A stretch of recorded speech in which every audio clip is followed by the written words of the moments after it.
Hello and welcome to Inside the World of Box Lacrosse. I am your host, Trevor Butz. He is Greg Beecher. Thank you all so very much for joining us this morning, where we will be discussing all things inside the world of Box Lacrosse, in particular, the Can-Am and First Nations Junior B Lacrosse Leagues. As right now, we got a lot of playoff action to discuss, particularly in the Can-Am Lacrosse League. Lots of games to recap and go over, and then eventually preview our championship series. And first, Greg, I mean, lots of games that happened. I was down in Newtown. You were there with me for game number 3 of that series. That was Missed crazy. game number 4, but what a series it was between Newtown and Allegheny. Yeah, absolutely insane. Nonstop action. That second game, didn't get to watch until I just did the highlights yesterday, really fully. Wow, you were not kidding when you said drama. So that's why the highlights Yeah. finally made it out. Thank you very much to all the channel members, and thank you to CB's Cannabis Club. Without them, we would not be doing this. So we really do appreciate the sponsorship and all the players. But yeah, no, that game was crazy. When you said drama, that was it. Why does he have an Onondaga shirt on? Because I like Onondaga, and they gave me the shirt. And we just covered the kids' games, and I've actually got a highlight, I believe, of you, Mr. Redman. And since you're right there now, we might There as you well. Oh, here we'll get a look at it. Anthony Redmond's goal from one of our Pee Wee games on Sunday. Take a look at the fake, gets his defender out of position, goes right into the middle with a nice low shot, and then the salute to the crowd as well. You gotta love it. Yeah, no, I'm a big fan of Onondaga. Unfortunately, we haven't had a chance to get out there as much as we normally do. It's been crazy. So you got him. Tanawanda's better with the laughy cry face. I love it. Tonawanda is yet to give us a shirt. I have to say, Tonawanda struggles when it comes to merch. They need somebody to sell shirts at Tonawanda. Me and so many other people would buy them, but they just order them once a year. You got to get in there. But back. And Oh, that shows you right there. Hey, if you give the Blue Squatch folks some merch, we'll wear it. absolutely. That's all I do is wear free merch on the show. That's my way to get more of it. Is if you give me something, I will wear it on the show. Uh, but actually, that was not the right one. This game right here, 2-5. Did not think anybody was coming back. This was nuts, Trevor. I mean, what was it I like mean, being there? The Gillet, it's crazy. It's hard to hear you at some points. Everybody's going so crazy there. it was hard to hear myself at points down at the Gillet Arena. The sound just like has a way of like reverberating off the metal walls and whatnot, just staying in there. It gets loud, and I mean, it got loud at a few points. That goal by Tehoka Nanticoke was, just one instance where the Gillet Arena really came to life. Heron Snow had a big goal in, I believe, it was the first game as well, and there you can see Lyndon Stevens get one. What a nice little low fake, tuck it right in the top left corner there. I mean, veteran move from Lyndon Stevens. But that game was crazy. Both games were crazy from start to finish. Game 3 ended up finishing up 10-8 in favor of Allegheny. As you see a rip there from distance I like the as fadeaway at the end. He just walks it back like, yeah, I know. Jaden Kennedy can rip with the best of them. He is a young man that has a very bright future. I mean, he was playing for the War Chiefs this year as well down at the junior B level, but I mean, he clearly has got the ability. I mean, he's scoring on Chase Martin from beyond the restraining line at the senior B level already. Like that kid's clearly going to be a player for Yeah, years to come. usually you need plays like this. That grab right there with Jimerson, and he has the behind the back, which I don't know if I grabbed for the show, unfortunately, because that was in the first game. But that was absolutely that grab right there, though. I love that. Just seeing him like launch through the air and get a hold of it. Man, Yeah, Jaden Jimerson. it's been honestly, I think the playoffs were way better this year than last year. I feel like the Oh yeah. tentative, yeah, just the way it's been has been nonstop. But yeah, Christ, So no. competitive this year. I mean, last year, the first round series between Grand River and Newtown, I believe, was the only series that had both teams win a game. Just looking at my notes, 2-1 was that series between Grand River and Newtown last year. Every other one, I believe, was a 3-0 sweep, including the finals. And this year, that's been anything but the case. Grand River took a game off Tonawanda, as we know, and Newtown as well took a game off Allegheny. in their So home it's arenas. been so much more competitive this year. Yeah, so they both got those wins on the road too. I was a little surprised to see them be able to get the wins. I thought for sure. So Croy Snow really started the goal scoring, and he gets two in a row. Bang, boom. I was like, oh man. Even knowing the outcome, I was still half expecting Newtown to be able to pull that one out. I was very impressed with that game. Croy Snow getting him, putting him on his back, leading him there, and then Oh, absolutely. where's that Ron John goal? Troy Snow had a pair in that game. Dale Connecticut had a pair as well. Chris Cloutier did well for Allegheny. He's been lights out all series. 3 goals for him. Fraser had 1 in his return to the lineup, and 2 goals for Lane Smith. The big difference in that game, Greg, Allegheny just played a much better second period. They outscored Newtown 5-2 in that second, and they were held to just to 10 through second was Allegheny, and they stayed at 10 for the duration of that game. But Newtown was just in too big of a hole, and were able to outscore them 2-0 in the third. But when you're down 5, it doesn't really much matter at that point. As this is a sweet goal. I'm glad you found that. We're able to post that one. The brother to brother connection. How about that? That was sweet. And then so Kobe scores the very next goal too. So he had 2 in that game. Bing bang. And really this was that second period you were talking about, which is why I'm pretty sure it was. I watch so much lacrosse, I lose track of it sometimes. Yeah, so the second Yeah, period it's the here where they second. really We're pulled going away. that way. Yeah, and Kobe Whitcomb was a big part of that with those 2 goals. I think that is a big thing with Allegheny. They have so many guys that can score like that. And Chase Fraser taking face-offs, that was crazy. I didn't know he did that. Listened to the announcement, he has taken some in the NLL. So I didn't realize he Yeah. was, I just didn't know, I guess I'll say. Yeah. No, he was kind of part of when we Bandits did a lot of face off by committee before we started picking up like Connor Farrell and Max Adler. He was part of the committee that took face offs, and at the NLL level, he did struggle. I'm not gonna lie, but at that level, you're going up against specialists where that's what they do. All they do is face-offs. And Fraser, he's a natural athlete, so he can pick things up very, easily compared to most people, I'd say. And coming down, at the senior B level, getting to do it, I think that's where he can just, let that athleticism shine, at the face-off dot. And I think it can really be a benefit for Allegheny, as we saw down in that series. Fraser had one, popped it up right off the draw, took it down and scored. So having that threat right off the face-off for Allegheny is huge. No, that is huge. And honestly, I wonder what your thoughts are on this. So, a lot of guys playing Senior B, it gives you a chance to kind of hone some skills and try things. You saw Del Bianco spend a lot of time in the ALL this year instead of playing up in the NLL because of the contract disputes, and then came in and went undefeated for basically most of the season and then finally lost in the playoffs.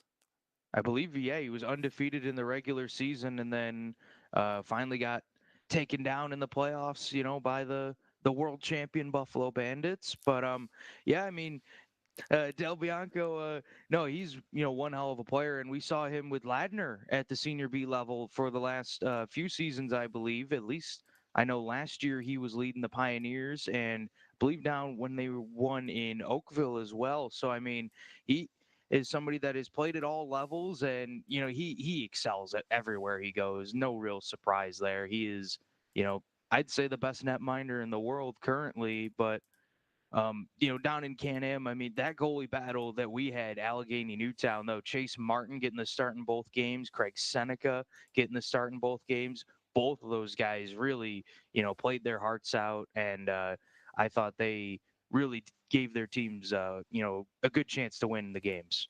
Yes, they did. And speaking of good chance to win, this one's going to play with a little audio over the top and be a little big, but everybody be patient with us because this highlight penalty. So back to 5-on-5 action, but Fraser does still have to watch here for the time being. Ron John! Down low. What a goal. That one was Ron John to tie the game in the third. What an effort. Yeah, we got to get another look at it, as that was one heck of a pass, too, to hit him on the crease like that. What athletic ability by Ron Johns to tiptoe the crease, stay out, and score on that. That's a D guy doing that, folks. That's not a forward by trait. That is a transition defender making it look easy. What a play there Yeah, from Ron John. how he kept his feet out of the crease there is beyond impressive. Ended up falling on his hip though, in that he was a little slow to get up. I see. Did he play the rest of the game? I believe Ron John was back out there very shortly after. Just needed a few moments to rest. I think recover for a moment. But I mean, somebody like Ron John, he's got that heart of a warrior. Just like so many of those guys do. And it was gonna take a lot to keep him from getting back into the game. Oh yeah, no, you got to basically knock these guys unconscious if you want to try to hold them out. But unfortunately, didn't quite go their way. And what was a bigger surprise? The Tonawanda comeback in that first Grand River game up in Grand River. What was that, Friday night? Yeah, that was Friday night, the same night as Game 4 in the Allegheny Newtown series. Right. So I'm Um, wondering what was a bigger surprise you think, because I felt like Grand River not being able to score at the at all in that the end of that game was equally as surprising to me as once Ron John scored that tying goal. Watching the replays, I was like, "Oh, Newtown's going to win this," but no, it didn't work out that way. it, you kind of had a feeling in the Gillet Arena too. In both games, Newtown came back and were oh so close to getting that win. And yeah, in terms of what's the bigger surprise though, I'd have to say Tonawanda's comeback. I mean, they were down 13-7 at the end of two periods. I mean, I was getting texts and getting shown some things from people. Some Tonawanda folks were not happy with how the game was going. They were saying, we're getting creamed. This is what's going on. How can this happen? And the boys responded for Tonawanda in the third. I mean, Grand River outscored them 9-2 in the second. How about Tonawanda outscoring Grand River 8-0 in the third period? I mean, that was, one heck of a run from the Braves, and it was needed for them. They needed all eight of them. They end up winning 15-13 in that game, but the defense for Tonawanda, I mean, I think that's a testament to them. I mean, that they can go the whole third period there having been down, 13-7 and just keep Grand River exactly where they are and, not allow that third period goal. I think that is a huge testament to that Tonawanda defense. And that is something the Braves did well all series long. They win third periods. Greg, Tonawanda allowed two third period goals. That's it. Two in the entire 4-game series between those Woohoo. two teams. So they have been shutting down and winning those third periods. And that's including the game that they lost. They still are winning third periods. Yeah, that's crazy. That's a crazy stat. That's my favorite part about you being on all these, Trevor, is you pay attention to all those details, so you get it. I was going to talk about the fact that so Jake Lazor started in that game. They threw Wayne in for a little bit. Wayne did good. Then third period starts. They get Jake back in for that third period. To be able to come back, the mentality of these goalies to be able to flip a switch like that, that's something I just find unbelievably fascinating. Like, I know if you scored a bunch of goals on me, there's no way I'm coming back after they had to pull somebody out. They pull in Wayne, give me another shot. It's just not working right. So kudos to Lazor on that. But the defense, I think, is something we don't talk about with Tonawanda because everybody wants to talk about Gates, Owen. And when we do talk about the defense, everybody's like, oh, Jensen or Silas Jonathan. Like, you don't talk about like Keenan Ninham and those other big guys. Lee Abrams should be back now. So, I mean, a bunch of those big guys in there. And you're always forgetting somebody, whether it's D'Amico, Dolik, you just leave somebody out every time. But you see, with Tonawanda, like we were kind of talking about with Allegheny, there is just so much depth to these two teams, and no shocker why they are the two teams in the championship series. As we take a look at the chat, who do we think is going to win, Tonawanda or Allegheny? Oh, you'll find out, Anthony. We'll make our predictions here before too long. Are You we don't want to spoil picking series, or anything are we too just quickly. let's pick game by game when we get to it? We'll Yeah. finish wrapping up and then we will talk about that. But yeah, Redmond definitely wants to know about that. It is that I think it was more surprising to me that neither of those teams won at home. I guess would be the. I So expected a game 5. Maybe it was because they knew that they really wanted you to get to the Pee Wees to cover them. So they were like, we're going to give Trevor the afternoon off. We're going to wrap this up for him. make sure Trevor's not pulling his hair out trying to figure out how to get from the CCC to Logan Field. Yep. Um, no, that was something I noticed as well, Greg. That was very interesting to me that, throughout the regular season, I mean, almost all of the games were won by home teams. I don't have the percentage in front of me, but I want to say road teams only won about 30% of the regular season games in the Can-Am this year. You take a look at the playoffs, it's a completely different story. I mean, just looking at it real quick, it's 6 out of 8. 75% of the games in the playoffs were won by road teams. I mean, that is a completely, different change of pace and turn of events that Especially we've when you look seen. at Tonawanda, though, because they hadn't lost a Yeah, game at home until that playoff game. So the second game, they just blew them out. Then they came out, they lost. Grand River had been phenomenal at home. Had they lost at home? they had lost at home, but they were definitely above 500 at home. Yeah, They just struggled so much during the regular season on the road. yeah. And I think they had they had a route. I think it was the last 6 home games they had won going into the playoffs, or something. It was something crazy like that. Like they had a It, very good home run going. And I then wouldn't be surprised at all. It was near the end of the season they started to really, get right, and they did beat Tonawanda up there during the regular season. At one point I want to say 17-13 sticking in my mind for some reason, but so they did beat good teams up there, that's for sure. But Tonawanda, they edged them out in that close game 3 on Friday, and then they took it to them in game number 4 on Saturday. That's for sure. yeah, absolutely. It's been it I don't think you could ask for anything more. And before we get into the next series on that, we have to wrap up this as well. And you have done the juniors way more than me, Trevor. I did not realize it until the last juniors game I went to, as I'm trying to read the rosters fast and do everything. The juniors, Tuscarora has not had a ton of luck against Seneca, but I really think that Braves Tuscarora series was amazing for the Braves. Yes, they lost close games, but it could have been, I don't know, for what did they have? 14 runners, I think, in the last game that I was there for, and they still made it a very competitive game right till the end. Oh, absolutely. I mean, Greg, I had some friends that, aren't necessarily the biggest lacrosse people, but they know sports, and they were watching and tuning in at points during that series. And they told me straight out, that did not at all seem like it was going to be a 3-0 sweep after games 1 and 2. They were so close.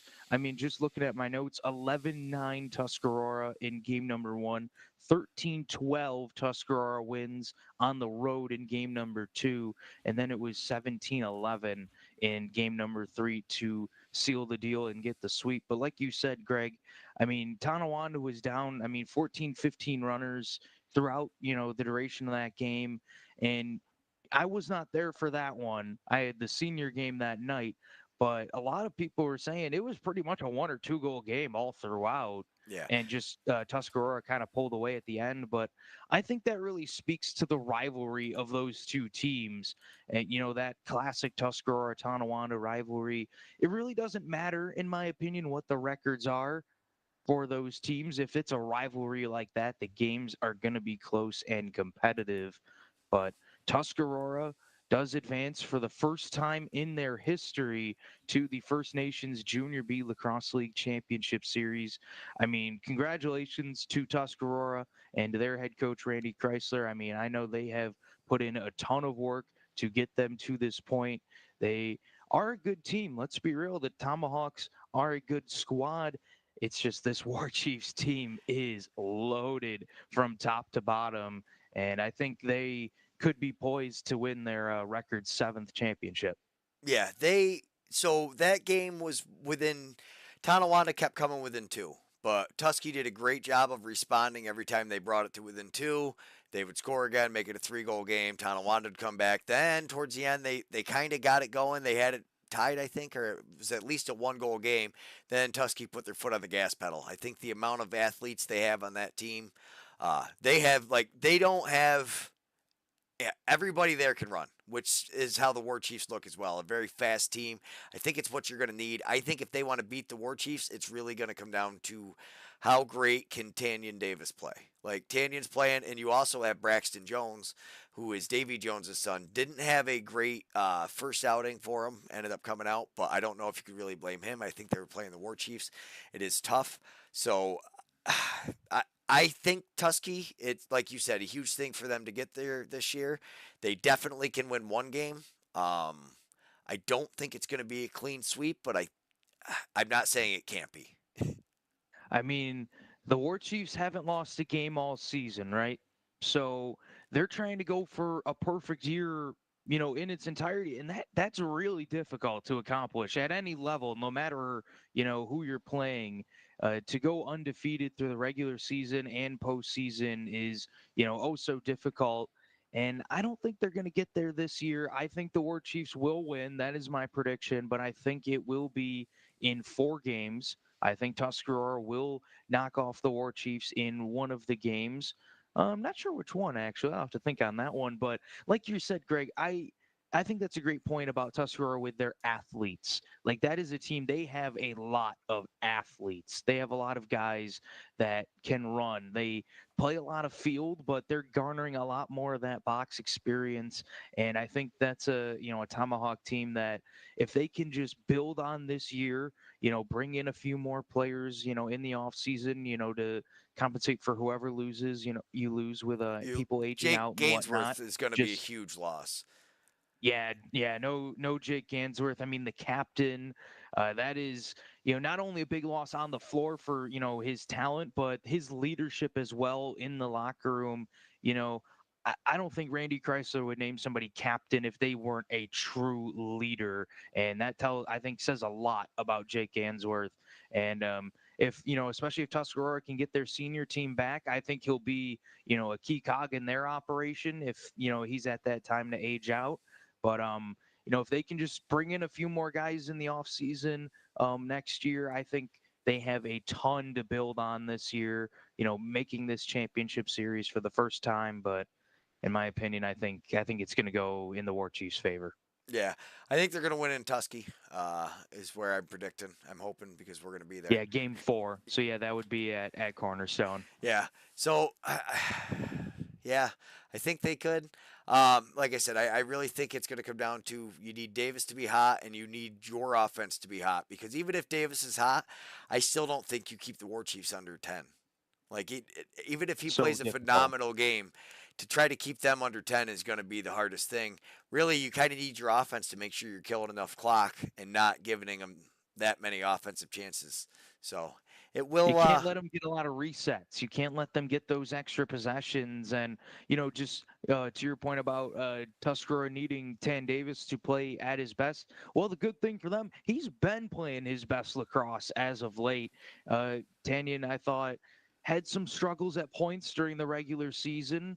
The Tomahawks were kind of rotating with him and Gavin Sauer at points. They did now pick up Braxton Jones, but I think, really since I've seen him at the start of the postseason, Tanyan Davis has been playing his best lacrosse for the Junior Tomahawks.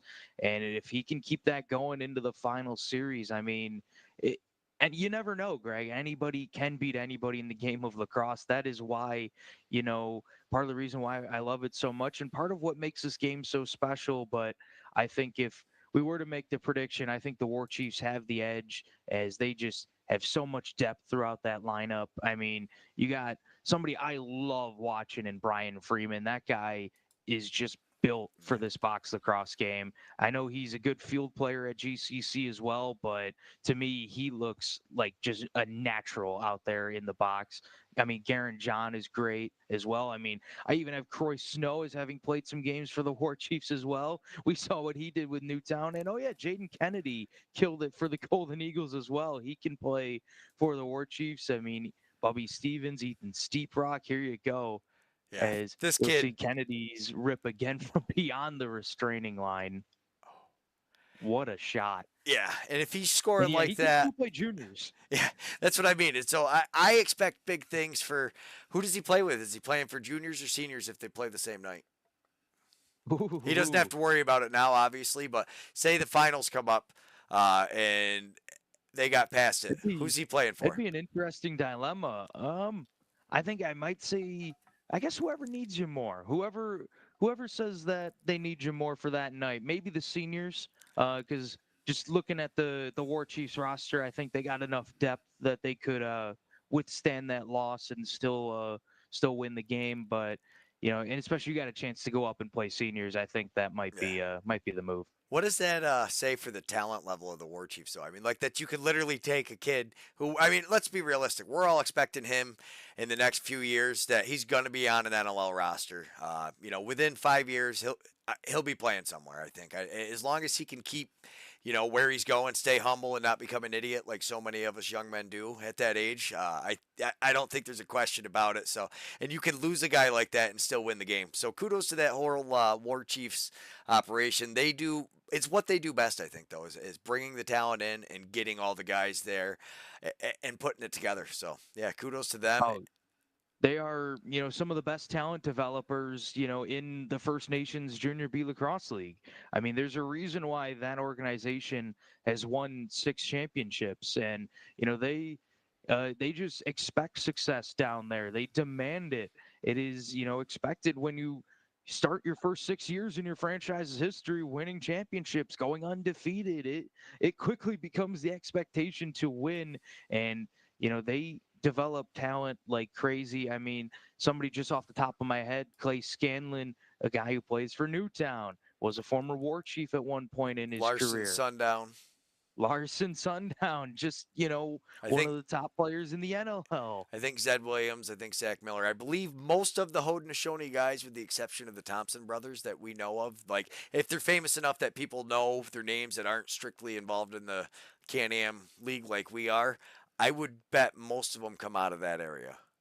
I wouldn't be surprised if they played for the War Chiefs at one point in time. Or I Randy know Chrysler. It when I seems like was you had to play for one or the other. You either played for Randy somewhere or you're playing for, the War Chiefs.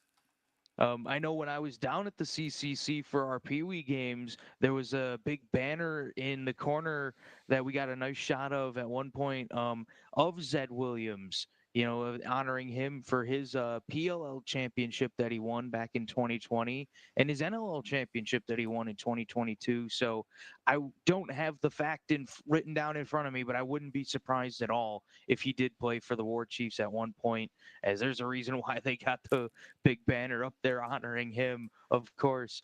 But yeah, lots of great players have come through that organization, and I mean, it's a draw to go there if you're a player and you have a choice of where you want to go play. I mean, Playing for you want to Darius get coached by Kilgore. Darius Kilgore, an NLL Hall of Famer, Ron John, NLL champion, Kent Baker Printup, a fantastic player and a former Can-Am champion. I mean, that is one heck of a coaching staff, to learn and grow from. I mean, you're not going to find many better in all of lacrosse than that. Yeah. No, it's definitely competitive, and you're going to need a lot of Has this, some room. Jackson Bob Pregel. which is going to be Tan Davis making a big highlight save here because I think Oh that's yeah, the if you got to see that, that was a jump shot coming there from Chucky Redman. I thought that was a cool release and a unique shot from him, but Tan Davis, saw it the whole way, makes a great save. And like I said, Tan's been playing great lately. no, and I just brought that up because that was the shot we showed at Kennedy a couple times running with that jump fadeaway style Yeah. shot. So hopefully Tan's up to the task. We will find out soon enough, though. That is for sure. Let's get on to the senior finals because boy, oh boy, am I excited about this. I tell you, I don't. This is probably, I think he's the best finals we've had. So since we've been covering Can-Am, Tuskegee and Allegheny had some good games, but Tuskegee ended up sweeping Allegheny, I think, or maybe Allegheny 1-1. Um, Or did that If one go my to memory 5? serves It me did go to correct, 5. it was game 5, That's and right. it was Jimmy Chadwick with the golden goal in the overtime period. I know it wasn't technically sudden death, but that Yeah. was the winner for Tuscarora. It was just if I remember correctly, just kind of a little excuse me shot from Chadwick that just, was one of those shots where the ball had eyes, found the back of the net. But that one was an epic series. Last year, Allegheny did 3-0 sweep Tonawanda, so not as competitive as we saw 2 years ago, but this year it's really, could go any way. Now a best of 7 series, not a best of 5 in the finals. So we got 7 potential games coming up for all you fine folks out there. And I wouldn't be surprised, Greg, if we ended up playing all 7. I think we're gonna need it. I mean, I want to see it, so I mean that definitely helps. But the no, so who is going to be the goaltender of the series? The one thing I think is there's a lot of games coming in a row. I have the schedule. Let me pull it up so I'm not talking like an idiot for once. See, So for Tonawanda, it's interesting you talk about goaltending because they were missing Joel Watson for the first, I believe, 3 games in that series. And then I know I saw the big rig on the bench for game number 4. And we, so he was suited up though. He's healthy. He can play because I know he got in an accident on the way out there. So I was just yeah, so that was obviously of the utmost concern, the health of Joel Watson. But I did see him in equipment, running the door on the bench. So I'm assuming he was good to go if need be. But Jake Lazor did play the full game. And obviously everybody with the should score in that game, let us know in the chats who they think is going to win this. Anyways, though, let's start yeah. throwing it in the chats. Tell us who you think is going to win it, and then we'll pick game by game. So let's look at that first game. I think Jake Lazor is going to be the all-star. They do have Big Rig in the background. Plus, you got Wayne Abrams if something happens. But the 1-2 duo of Chase Martin, Goa Abrams, I think it's the best duo right now in the Can-Am. I think that's a huge thing. I think it's why we're going to get 7 games. Boy, that first game at Tonawanda, though, Allegheny has lost in Tonawanda. They've won in Tonawanda. The fans at a playoff game, at a championship game, is a different level, though. I think that's a big part of it. I mean, Chase Frazier, Kluche, all those guys, they're used to plexiglass. They're not used to somebody basically spitting in your face as you're getting smashed by one of these monster defensemen that they have back there. So you're like, yeah, it's a different level entirely of what's up for the fan base. I mean, nobody has more of a home field advantage than Tonawanda. Are the goalies enough to win that game? Is the offense going to fire enough? So why I make that point about goaltending or about to with Tonawanda is that you really need 2 goalies, in my opinion, 2 really good goalies to win at this level in the playoffs, because going 7 games, it is tough for any netminder to play all 7. That's why I think it's huge for Tonawanda that Watson's back. But like you mentioned with Allegheny, I mean, that 1-2 combo of Goa Abrams and Chase Martin, it's second to none. And I mean, you got Goa, who's an NLL guy now with Toronto. Chase Martin, somebody who I think should be an NLL guy, somebody who's, won silver medal at the Worlds in the past. He is somebody that is an accomplished goaltender for Allegheny. He's been getting a lot of starts lately, so I'm excited and curious myself to see who's going to be the tab number 1 for the Arrows in that series. Is it enough? I don't know if we can look just at goaltending. We'd almost have to just go like player by player comparing these teams. That is like how close they are. It's really splitting hairs, but like you said, Greg, nobody has a bigger home field advantage in this league than the Tonawanda Braves. And it's going to make a difference because they are the number 1 seed. So a potential game 7 would be right at Logan Field, right where the Braves would want it. And this year, Tonawanda was a perfect 2-0 at home against Allegheny. They did lose the 2 road games on the floor, but one of them was the Allegheny forfeit from earlier in the season, which gave Tonawanda the series 3-1. And also, how big do those forfeits look now? Because without them, the seeds would be flipped and the playoffs would run through the Allegheny Community Center and not Logan Field. So those are really coming up big here late in the season, and Tonawanda, has the home field advantage, partly because of it. Yeah, no, that is huge. I didn't even think about that. It is that is huge. And instead of going player by player, now let's do the defense stack up. We just stacked up the goalies, and we'll work our way up to the offense. The Position defense. group by position There group we instead. go. So position group by position group. I love that. The transition D of both of these teams is phenomenal. Like each team has two or three guys that can run up and get it. Tonawanda's a little bit bigger.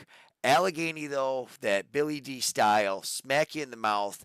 It's right at Tonawanda. I mean, boy, the two defense, the transition. I think that's going to be what wins this series.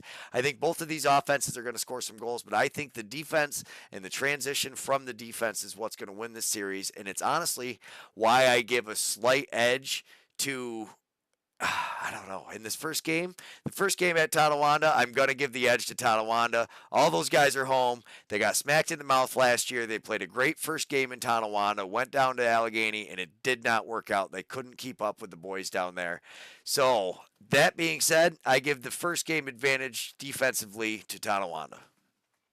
So, just in case you did miss any schedule announcement, games 1 and 2 will be in Tonawanda, 3 and 4 in Allegheny, and then if necessary, games 5 and 7 in Tonawanda and game 6 in Allegheny.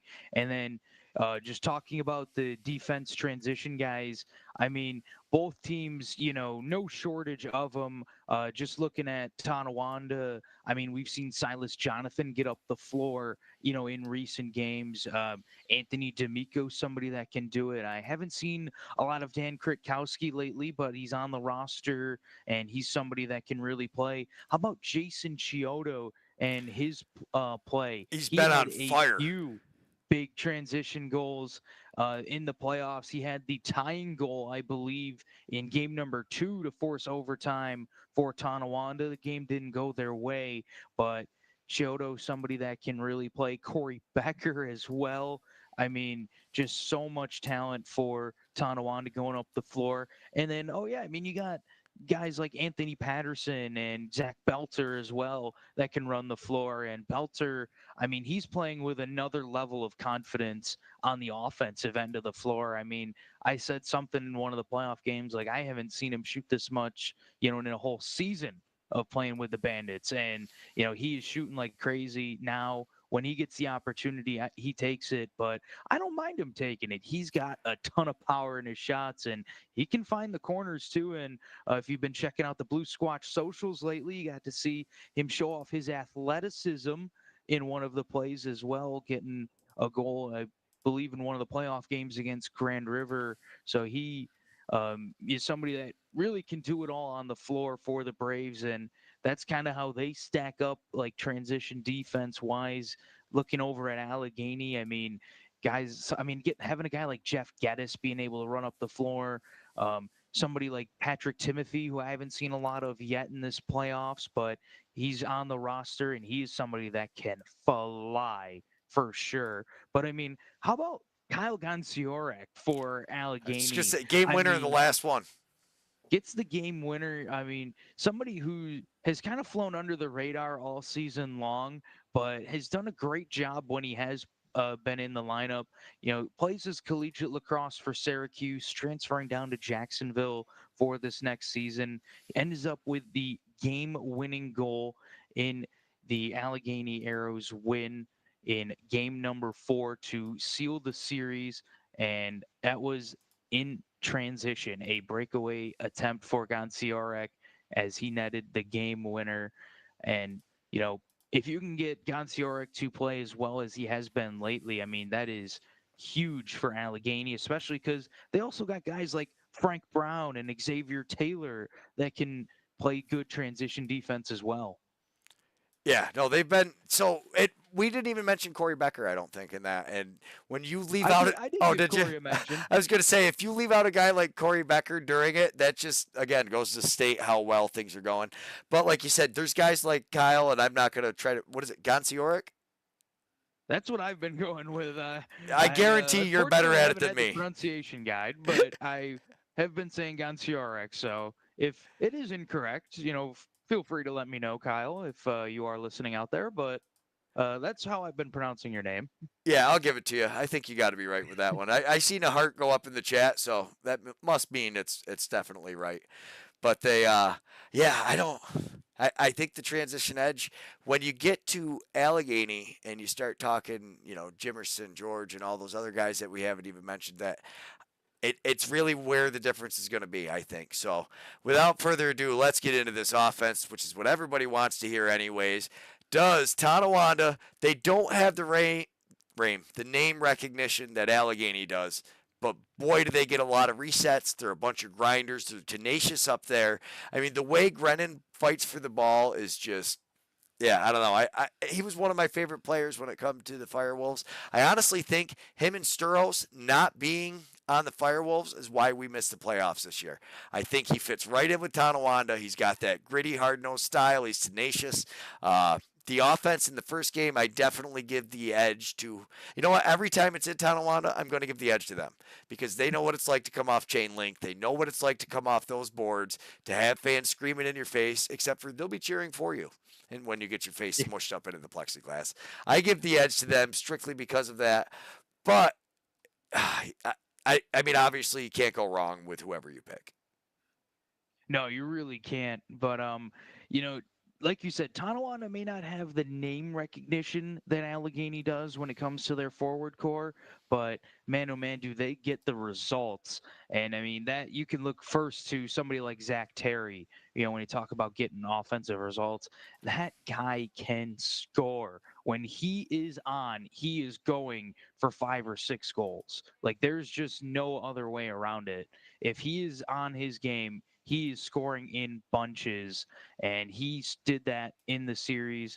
Went off. I mean, I was watching the game up in Grand River, game number 4, when Tonawanda won 20-8, and I lost track of how many goals he scored, and I was doing the tally while I'm watching the game. He was scoring that much. That is how incredible of a player Zach Terry is when it comes to shooting the ball. When he's on, he scores in bunches. And somebody else for Tonawanda that has really been impressive when they've been in the lineup has been Waylon Abrams. He is, in my opinion, the biggest X factor and difference maker for this Tonawanda Braves team, because when he's out there, the Braves do very well, and he does very well, and he can really feed off of Gates Abrams. Those two are two peas in a pod. They are in sync. They know where each other is on the floor at all times. They can really just feed off each other and help to bring the results for Tonawanda. But then, of course, you got somebody like Owen Hill, Nate Sinez in that lineup as well. Kent Baker, Printup. I mean, the depth is, truly plentiful for Tonawanda, as, we kind of look throughout their forward core. I mean, Avery Steinbeck Parker can get up and do it as well. So, I mean, just so many good players. And of course, you mentioned, one of their top players in Nathan Grennan, and of course, Gates Abrams. Yeah. I mean, you go up and down the lineup, it's the same thing. Like, everybody's great. But I think the biggest thing is they shoot the lights out. They don't always have the highlight goals, but especially you talk about Zach Terry, Owen Hill. Those guys, they just score goals from everywhere. They're snipers. They're outside. They can shoot outside. They can do stuff inside, too. But as I'm going through the highlights, I realize, it's like, okay, Zach Terry has 7 goals this game. How am I not clipped one of them? And it's because he's just sniping from outside. The way he gets open sometimes looks cool, but with the snipe and without the GoPro behind it to really show the net move, that's my favorite part of the highlight, honestly, when you get to see the net. Chapow, it's like, it's official. No question there. So, I love those GoPro looks. Those are sweet. But no, for Zach Terry, I mean, he just can grip it and rip it from anywhere on the floor. And, him and Owen Hill in particular, I think probably their two best outside shooters. Terry loves just that low skip shot, into the 5-hole or into that bottom corner. I think that's just really his bread and butter. But then you have the combination of guys like I mentioned, Terry and Hill, that can shoot from the outside, and you have guys like Waylon Abrams, Gates Abrams, who have that great, finesse to their game and that soft touch to score on the crease. Kent Baker Printup, somebody that can do that as well. So, I mean, just having, that mesh of guys is very key for Tonawanda as well.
Oh, 100%. I'm glad you mentioned that. I mean, they call him Clutch for a reason.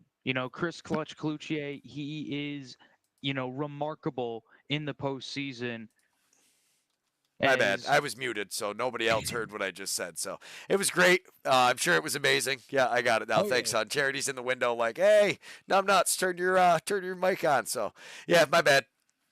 Um, no, Greg was just talking about how great we are. No, he was giving Chris Cloutier some love and talking about the arrows and the home field advantage, of course, for Tonawanda, and just to your point, Greg, that nobody got to hear, unfortunately. Um, yeah, Tonawanda really has the home field advantage, especially like we've been talking about with the chain link fence and, turf differing from, the polished cement. And let's not forget, though, that Tonawanda turf, it's not new. So the ball will take some sharp bounces off of it. And it really can roll on that turf that has really been, flattened down and smoothed out over the years. Um, uh, and then, of course, you got to remember with Tonawanda, it's outside too. And we have been getting some scorching days here in Western New York recently. So, I mean, compared to the air conditioned community center or the outside Logan Field, I mean, I know they're night games, but by and large, I believe, yeah, all night games. So, but still, it can get pretty Mosquitoes. warm. And Mosquitoes if we come get out at night. yeah, the mosquitoes, of course. If we get a little rain, that could always, throw a wrench into things for both teams. But no, just talking about now, like Cloutier. I mean, they like I said, they call him Clutch for a reason. Playoff Cloutier is a real thing. Look it up. I mean, back to his days in North Carolina, when he was setting records left, right, and center. He has always come up big in the big games. He had the golden goal for the Tar Heels. He came up huge in the Bandits playoff runs. I mean, if you want to look at this year, I'd say go right back to the road game against Vancouver if you want to get a look at how good Chris Cloutier is in the playoffs. His stat line won't, pop out at you, but his goals were big and came at big moments in the game, helped the Bandits get momentum in that game and eventually close out that series. And then the willpower for Cloutier as well to play the finals.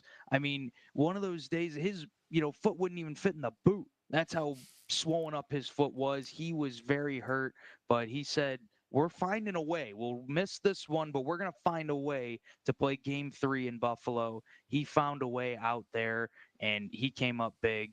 And look, if you look back at his 2023 playoff stats, he scored more points in that run than some people do in a season.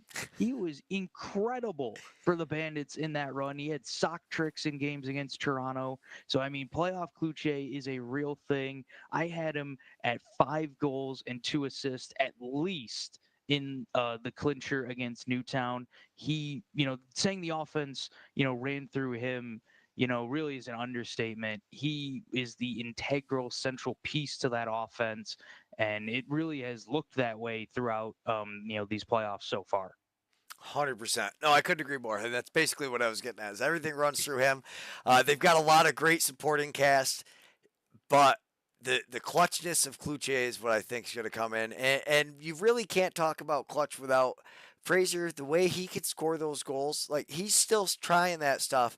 Craig Seneca, I have as the goaltender of the year in Can-Am. I don't know how anybody else ranks it, but He's got my vote. yeah, and when you talk about the playoffs, I guess we'll really see in this finals because even that, watching a lot of those saves he makes, man, it's crazy. He like those guys are picking spots, and he just gets enough of it to keep it out. All these goaltenders are phenomenal, but I still think he was the dominant factor, and I think you're going to see a lot more offense out of Allegheny, because I think all these games back to back, I think is what, the first into the second, playing those 2 nights in a row, and then the ninth, 11th is going to be tough for a goalie. It's super hard, especially the way they're doing the home and homes. So you get to Tonawanda for these first 2 nights, that's a huge difference than Allegheny, then they start splitting again.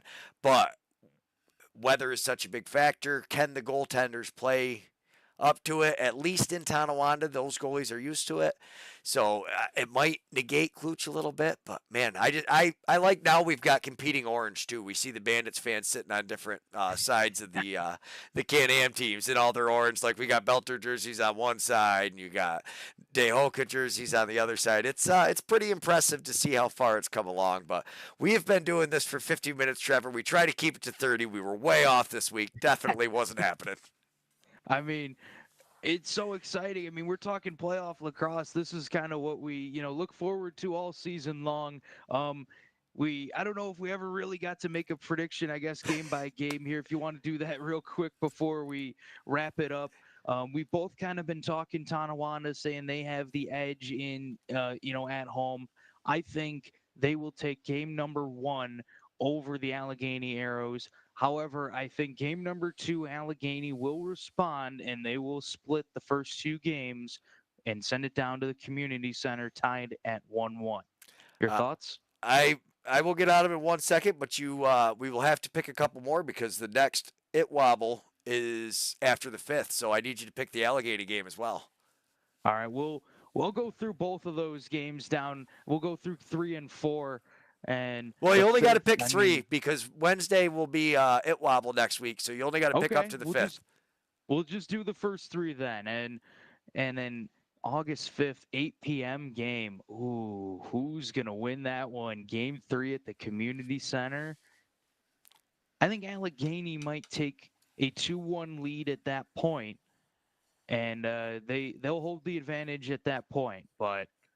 Like I said, I would not be shocked if this series goes 6 or 7, and I still think it's anybody's game. And between these 2 teams, like I said, we're splitting hairs. Yeah, I'm going to basically just pick differently to pick different from you. So I'm going to go backwards. I'm going to say Allegheny is going to come out in that first game. Tonawanda is going to be too hyped. Allegheny's going to. Tonawanda's going to get an early lead. They're going to, tire out quick, I think. I could see the emotional. There's a lot going on, man. That community's so proud. Everybody there is pumped and fired up. I can see it like a fighter. You come out in that first round, and all of a sudden you get that adrenaline dump after it. It just kind of fades. So I'll pick against you, saying that's what needs to happen. And then I think Tonawanda responds, but I not only think they respond with that, I think they respond with a win in that game. They go down to Allegheny, and they win the second game. So I'm going to say we're going to be heading into next ITWOBL 2-1 Allegheny, or I'm sorry, 2-1 Tonawanda, with Allegheny only winning the first game in the series.